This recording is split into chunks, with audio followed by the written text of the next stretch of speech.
Hello, and welcome to this joint UNDP and Oxfam humanitarian talk at the European Humanitarian Forum.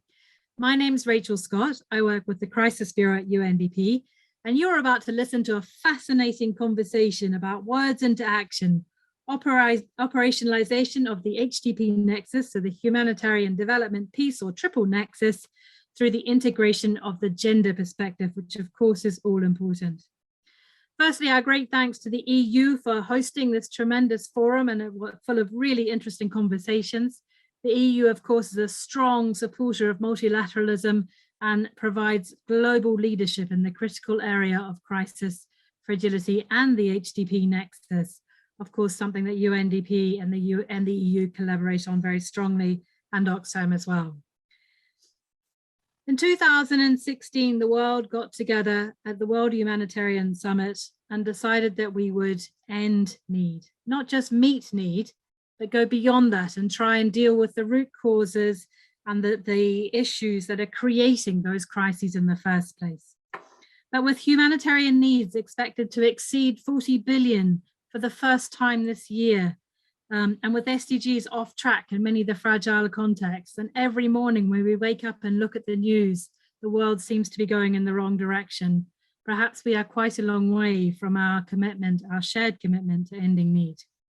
We're going to have to move from words into action to deliver a nexus approach to make sure that we can reverse some of these trends. And of course, gender is going to be a critical part of that because women play such an important and central role in all of these societies affected by crises. It's very important that we look at the empowerment of women and girls if we are going to be able to deliver sustainable peace. It's very important if we look at gender equality, if we're going to be able to deliver an appropriate humanitarian response, and if we're going to deal with the root causes of crises. But of course, we all, between the three different areas of the nexus, have a very different way of looking at that. Humanitarians will look at the individual and the community approaches to gender equality and the way that gender is dealt with in these situations. Development actors take a more systemic approach and look at women's empowerment and gender equality through national institutions and through different systems in society. And of course, the peace actors have to take those hard conversations that the diplomats take, and also those who carry guns, if you want to put it like that, about how do we involve women in those very important conversations, because we know that women's contribution to peace and sustainable peace outcomes is absolutely primordial. But it's not easy to deliver a nexus approach to gender or to any other issue. We don't always speak the same language. We talk about the same things, but use different words. We don't have the same timeframes. Often on the humanitarian side, we look at a much shorter term perspective than we do on the development and peace side. We work in very different ways. We have very different systems and processes in place. And our funding comes from very different pots with very different levels of flexibility and predictability. So how then, with all those constraints in place, but knowing that women's empowerment and gender equality is so critical, are we going to operationalize a gender lens across the nexus and systematically integrate gender approaches and gender lenses across all of our programming and all of what we do on the ground? I'm here today with a fantastic panel of women who are going to be able to talk you through some of the different learnings that they have had around the world to strengthening the humanitarian development peace nexus, and particularly the way that the gender lens is integrated through that. Our first speaker today is April Farm, who is a feminist with over 25 years of experience in women's rights, gender equality, and the prevention of violence against women and children. She's done some tremendous work in both Vietnam and Australia with government agencies, developing prevention policies and programs for young people, Indigenous communities, and migrant and refugee communities, as well as the related legislative reforms to improve responses to domestic violence and sexual violence. From that, she's also grown into an interagency gender advisor, supporting different country contexts around the world. And at the moment, April is the senior gender advisor and head of gender unit for UN OCHA and the co-chair of the IESC Gender Reference Group. Welcome, April. Our second speaker is Rosa Elena Acevado, who is the director of Uniandis, a woman-led organization with more than 30 years of community work from a feminist approach. This group's work is concentrated on the Venezuela-Colombia border, a very difficult part of the world, actively involved in collecting Oxfam's community perceptions tracker and implementing protection plans. And Rosa has a long track record in livelihoods and food security projects. Our final speaker today is Samira Gaid, who is the executive director of the Hiral Institute. She's a regional security analyst with extensive experience in Somalia and the Horn of Africa. She's worked very closely as a special advisor to the Prime Minister of Somalia, leading an extensive transformation and reform efforts of the security sector in Somalia, one of course, the key priorities for that country. During her time, she oversaw transformation efforts in the payroll reform for the Somali National Security Forces, which has helped support accountability and performance. She's also looked at the leadership of security forces and financial management procedures for the security sector. During her time in government, Samira has supported various initiatives mainstreaming women's empowerment and gender equality throughout the government's work. She's also worked with the African Union Mission in Somalia and as a special advisor to the special representative, the chairman of the commission. Welcome, Samira. We look very much at an excellent conversation with all of our three speakers today. We're going to do a tag team effort, if you like, for the conversation today. Each of us is going to ask the next one a question. So I'm very lucky I get to ask the very first question. And my question is going to be to April. April, here's your question from me. Why is a gender perspective in humanitarian action important to support a nexus approach? Over to you, April. Colleagues, thank you so much for the invitation to speak at this forum. And it's absolutely critical that we're having this conversation so that it's not so fragmented across all of the pillars of our work. So it's great to be able to speak to the interconnections of humanitarian peace and development. Firstly, if I can just give an lay of the land, the situation is actually quite grave. There's nowhere in the world where gender equality is to be found. And in particular, gender equality remains elusive in the humanitarian settings. We already have established that existing inequalities are further exacerbated during crises, where men and women have different experiences and priorities. An overview of the world's emergencies right now tell us of all the distinct needs and risks and the disproportionate impacts for women and girls in crises. This includes women and children fleeing in Ukraine who are at further risk of trafficking, exploitation, and violence. Women and girls have been exposed to sexual violence in places like Tigray and Myanmar. And in Afghanistan, the abuse of women and girls' rights continues. In the Central African Republic, out of sight, out of mind, but where there remains widespread gender-based violence due to ongoing conflict. And I don't need to tell you of the sexual exploitation and abuse that occurs in places like the DRC and Haiti and so many other emergencies. We also have an increase in FGM in places like Somalia. We are forever seeing the female face of poverty and displacement. Climate change and its gendered impacts are forever spread on our newspaper articles. Famine, food insecurity are fueling early marriage and other forms of gender-based violence. And lastly, COVID, the global pandemic has revealed and amplified the disproportionate impacts on women and their role in the response and the lack thereof in decision-making. So I think it's really timely that we're having this conversation. And if I can just say, the war in Ukraine is not only affecting women and girls and the situation for gender equality in Ukraine, but it will further exacerbate the gender dimensions across the globe because of food distribution from Russia and Ukraine to all of the operations that we work in to so many other countries.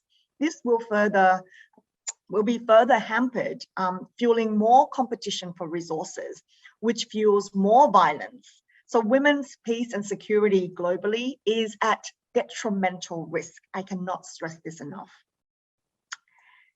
So understanding these gendered dimensions and the specific experiences of women and girls in crisis helps to not only meet their needs more effectively, but it makes our assistance more effective and more targeted. It can mitigate further harm to groups already marginalized and helps reduce this inequality. Or at the very least, it helps to not exacerbate. And it also allows us to capitalize on the opportunities for social change, to challenge norms, to promote new gender dynamics that perhaps were not there in the first place. And this is why a gender perspective is critical to humanitarian action and across peace, development, and this nexus approach that we talk of today. This means practically recognizing that emergency needs are symptoms of underlying issues that make people and societies vulnerable in the first place. And that to be more effective, we as international response and national organizations responding to these needs must do more to address root causes, not only to address the immediate basic needs, which is often the rhetoric of humanitarian action. Giving people food without understanding the root causes of food insecurity, who is involved in food production and how they can better be engaged to prepare for periods of food insecurity, to plan to develop sustainable solutions, is, I think, ineffective and actually also unethical. We need to be doing work that is more accountable, which means that we need to be engaging not only at the emergency level and in this crisis mode, but to engage across the spectrum of our interventions. Gender inequalities and discrimination constitute one of the major drivers of vulnerability and goes across all of these phases. The common denominator in hindering effective response and engagement in humanitarian, in peace and development work is inequality. So how can we give more attention? How can we do this? And one of the ways in which to do this is to ensure that women's active participation and contribution is better promoted across all of the areas where we intervene: humanitarian, development, peace. Women in communities and the organizations that represent them understand their context clearly and with detailed knowledge. They are uniquely able to work across the humanitarian, peace and development nexus in ways that respond to short-term immediate needs and address longer-term needs. They have seen what comes pre-crisis, pre-disease, pre-floods or famine, or pre-armed conflict. They are able to pick up the pieces afterwards and continue this work. And in fact, I often say that it is the international community that imposes these artificial divides between humanitarian peace and development, because communities do not. Women's organizations do not say, I work in humanitarian, or I work in peace, or I work in development. They simply exist to respond to the needs of their community, whatever they may be. So to ensure that there is transformative gender, change for women and girls at a point of increasingly more complex and protracted crisis around the world, and the continued backlash against women's rights, we need to ensure that local, national, and international women's organizations receive not only the recognition that they deserve and the leadership that they already undertake, but that they are also financially supported to do this work across the humanitarian peace and development nexus.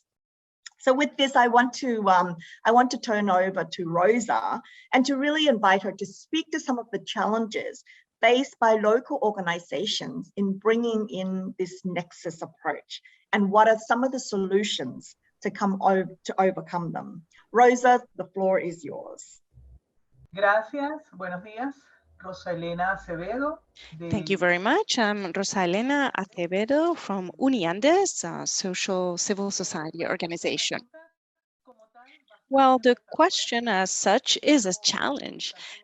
So I would like to start by saying that in Venezuela, since 2016, we began to assume that there was a presence of a complex humanitarian emergency, an emergency that arrived very quickly, and we barely had enough time to understand it and even to try to address it.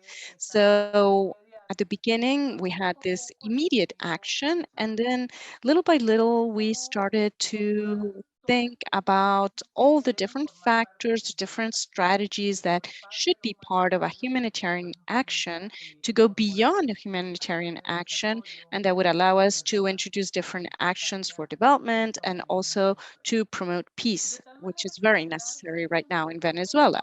So when we talk about the nexus approach, specifically in our organizations, it's a clear challenge.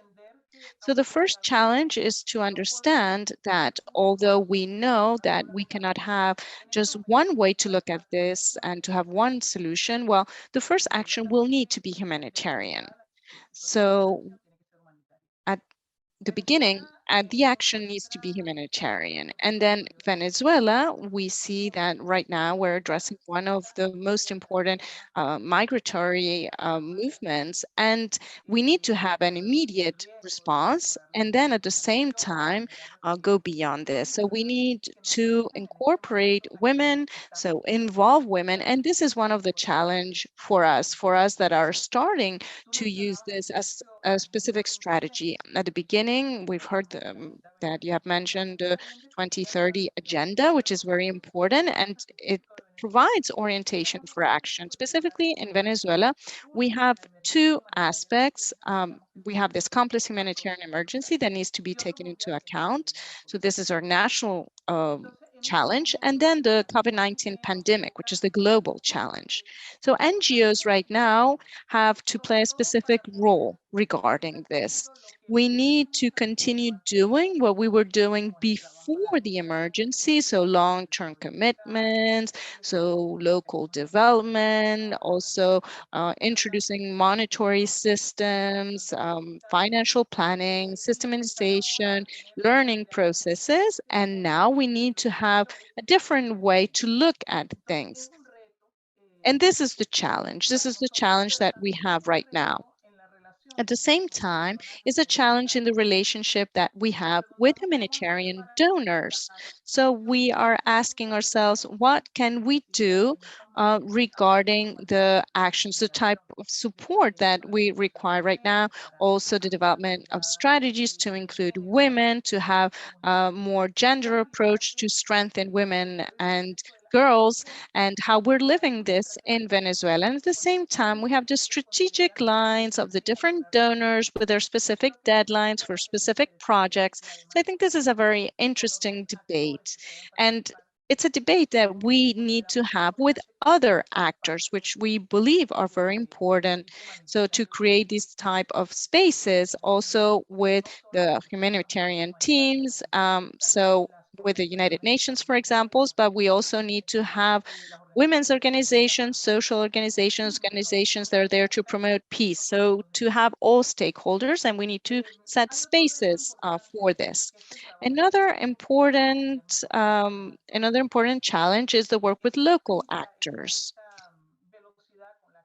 So we sometimes, we need to address the emergency quite swiftly, also regarding women, and sometimes we're going so fast that unfortunately we're not able to establish adequate relationships, for example, with governments or with local actors.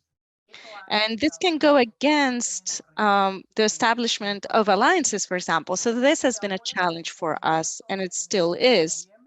And since November in Venezuela, we've also had changes in local governments, in the town councils, for example, and the whole process is quite a challenge because we want to involve them in our work.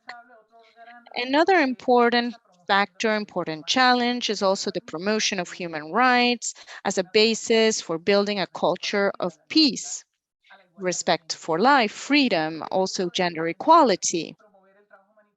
So we want to continue promoting humanitarian work, development work with a gender approach and promote peace. But right now there's an emergency. It's to save lives right now.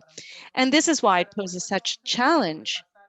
And what we want to do is that after the emergency, we also need to know what needs to be done. How can we empower women, reactivate the community economy, to have a new approach regarding production, for example? How do we promote the precepts of peace and respect for human rights? For us, this is a very important moment. So the implementation of the triple nexus to promote gender justice, and we want to provide support for women organizations, for all those organizations that defend women's rights. We want them to be present in this debate, a debate that is present at all different levels, local level, national level, international level. How can we strengthen these policies in the long term? As I was saying before, and I would like to highlight this again, this importance of the alliances, relationships with local and regional governments, this is essential. We need to establish also strategies. We also need to further promote a peace culture. We need to involve women in these actions. They need to be the center of the actions. And this is another challenge we wish to address. Within the different strategies that we have highlighted to overcome the challenges, and I'll be closing my intervention, it is essential to build bridges that leave behind a separation between those that carry out humanitarian work and those that carry out development work, or the further involvement of women, gender issues. We need to establish alliances, and this will allow us to save women's lives, for example, through health programs and other general programs, but also to also include humanitarian actions in general. So we need to care for women in a situation, for example, of gender-based violence from a humanitarian point of view, but at the same time, we need to empower them. We need to promote capacity building. We need to strengthen their position. This provides enhanced development, peace promotion, the respect of human rights. So there cannot be different silos. We need to address all these issues. We need to present this reality to donors.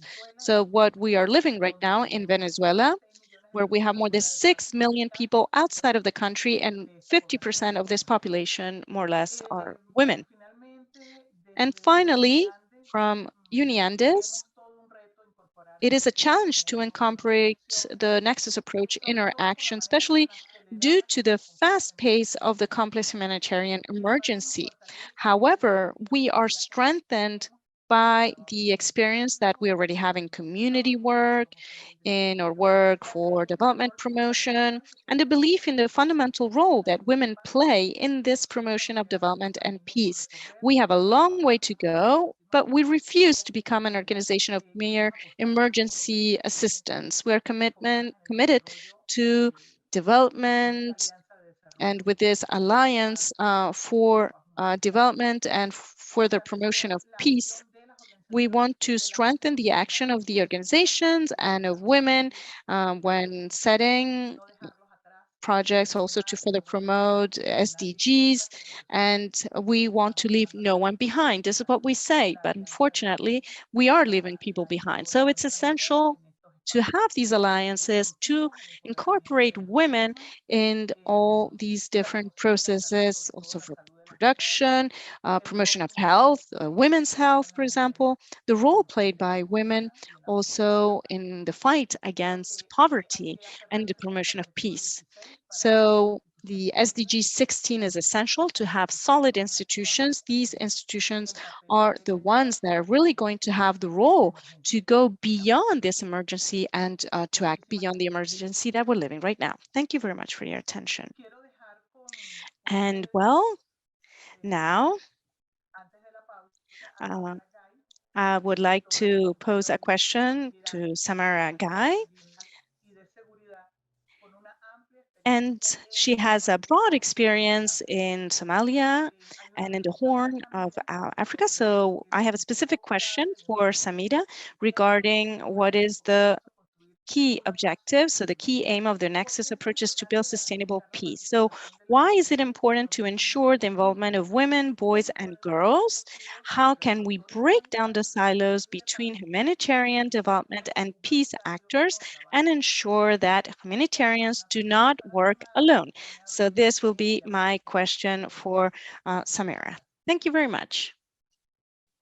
I come from Somalia, a country in which the three critical streams we're talking about today, humanitarian, development, and peace building, constantly intersect but have yet to merge decisively. My country has been embroiled in conflict longer than most modern states, and over the past 3 decades, Somalia has continued to experience protracted civil strife, political instability, and recurrent humanitarian crises caused by vulnerability to climatic shocks.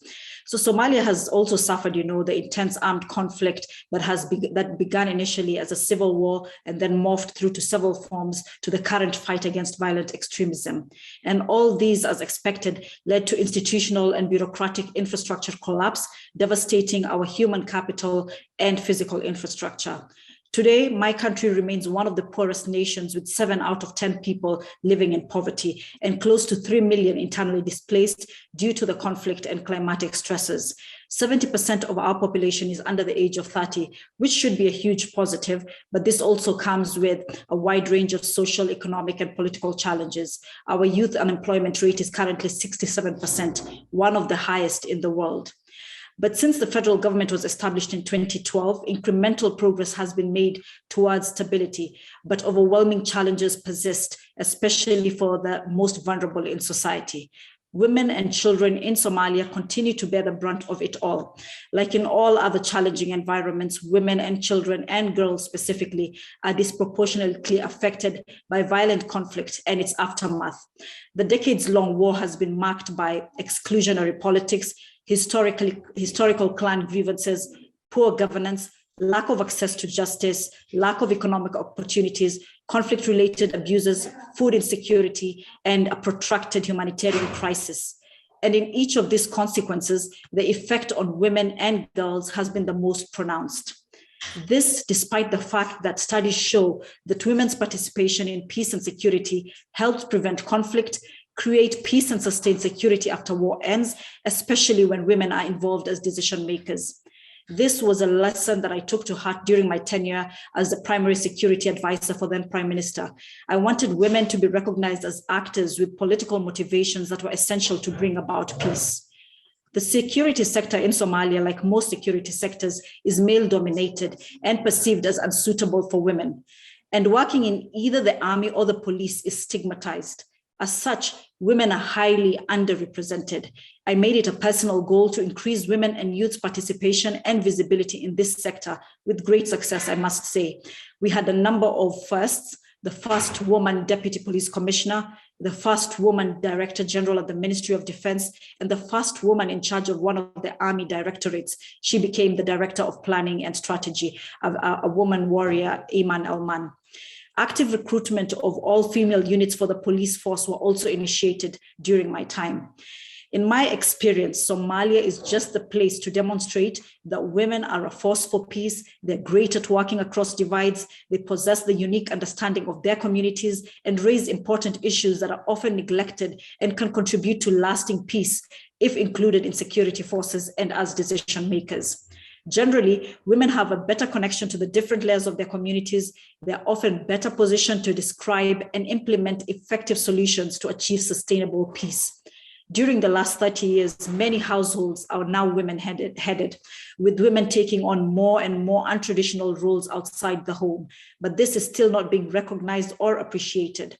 Apart from working as small business owners, women are often the first to support vulnerable groups in their communities, especially in the current times when Somalia is experiencing severe drought and related humanitarian needs. They're also the first line of defense when it comes to early warning signs of radicalization or conflict in general. This gives women a better insight into their community's needs and gives them a special status and value within the community. For me, it was an uphill battle to make changes in Somalia as the national security arena remains a closed society, inherently opposed to newcomers. And as any reformer who wishes to make any meaningful change, you would face stiff opposition. The biases and challenging positions vis-a-vis women by high-level officials was jarring. They were willing to have women soldiers fight for their nation, but they were not ready to have women officers take on decision-making roles within the forces. It was also at this time that I pushed for a different approach to security. My argument was that for 30 years, we had the exact same figures at the helm and had not made meaningful progress, and therefore it was time for a reset. At the time as well, there was not enough women involved in policy making.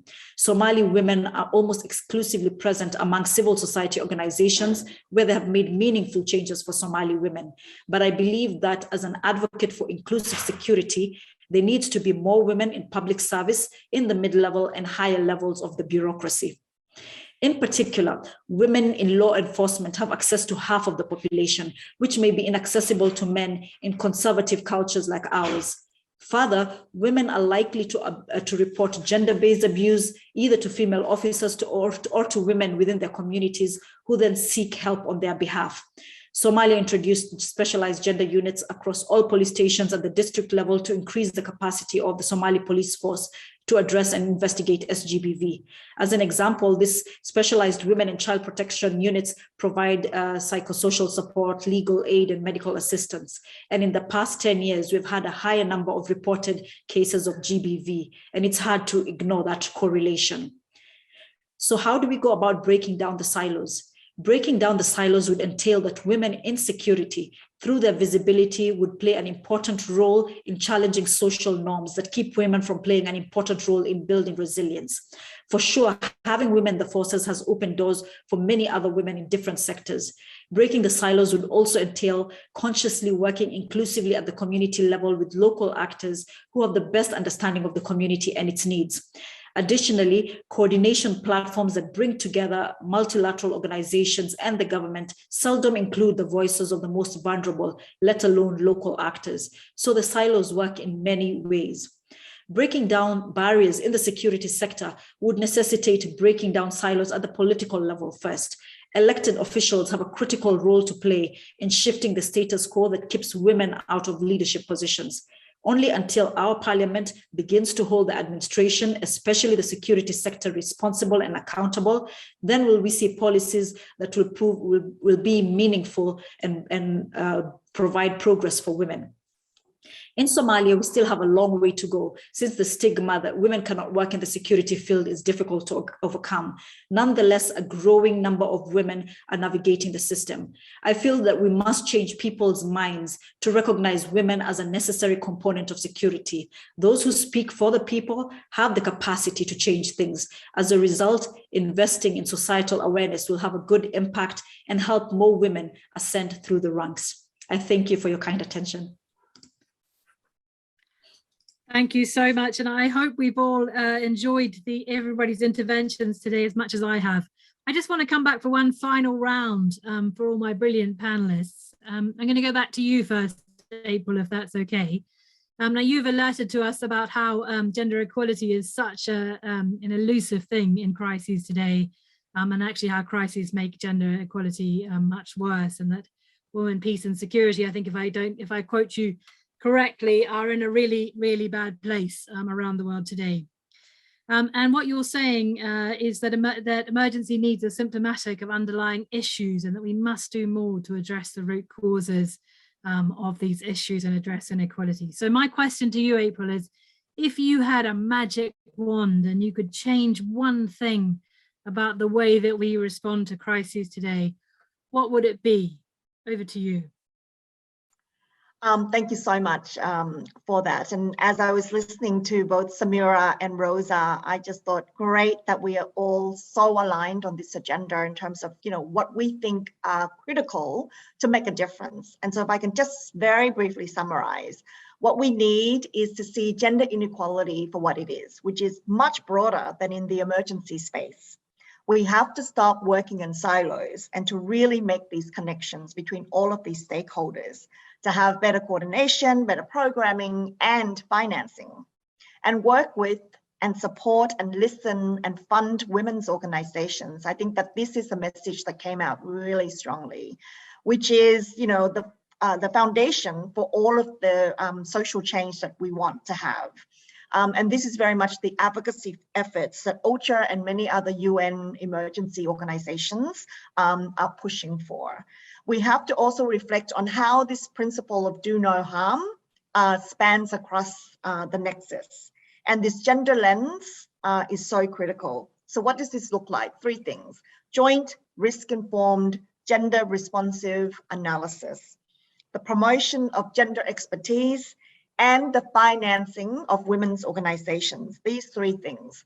And if I can just hone in on the most important element, which is promoting and harnessing the experiences and leadership of local women's organizations who exist before crisis, during crisis, helping with the response, and much long after. Thank you. Thanks, April, for your very passionate plea there, and I think one that's going to be shared by our other panelists. So Rosa, I'm going to turn to you now. I mean, you are one of those local women organizations that April, of course, is pushing for more support to. And you've spoken to us about the challenge of shifting from long-term development interventions, looking at peace and human rights, and into dealing with what you have as a complex emergency that is now now part of your daily life, I suppose. And the need to build bridges and alliances with humanitarian actors and with donors.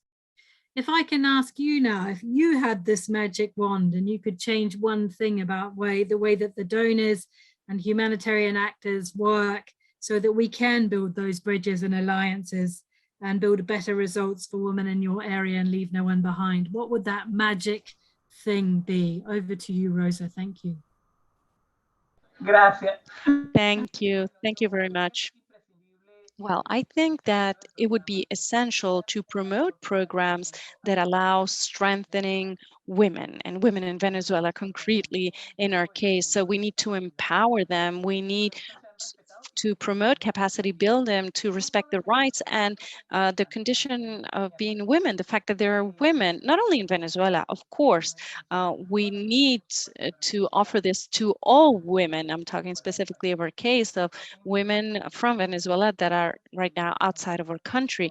So we need to raise awareness in neighboring countries also. We need to strengthen the capacity of the organizations that are providing an answer in the country. So if I had a magic wand, maybe yes, strengthen women's organizations locally. Thank you. Thank you so much, Rosa. And I see we're all agreeing now, which is absolutely brilliant. So Sarah, your turn now with the magic wand. You've talked about the range of cascading issues in Somalia and the impact, the profound impact that they're having on the lives of women and girls. And on the other side, how the potential of women as a force for peace, being able to work across divides and you know, promoting peace in country and being the first line of defense when crises happen. So from your line of experience, if you had a magic wand, what do you think is the one thing we need to do to deliver a gender lens in the security sector and or to break down the silos and deliver a better result? Over to you, Samira.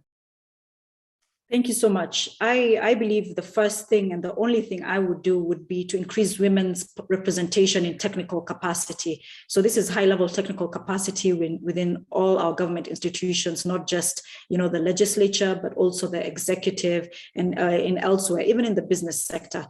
If we were to increase this, we would definitely see a change. And this is an area where the action or, you know, opposition to women's representation. I'm able to do so much because they really did not see me as a threat, as opposed to if I was interested in political leadership, if I was interested in a cabinet post.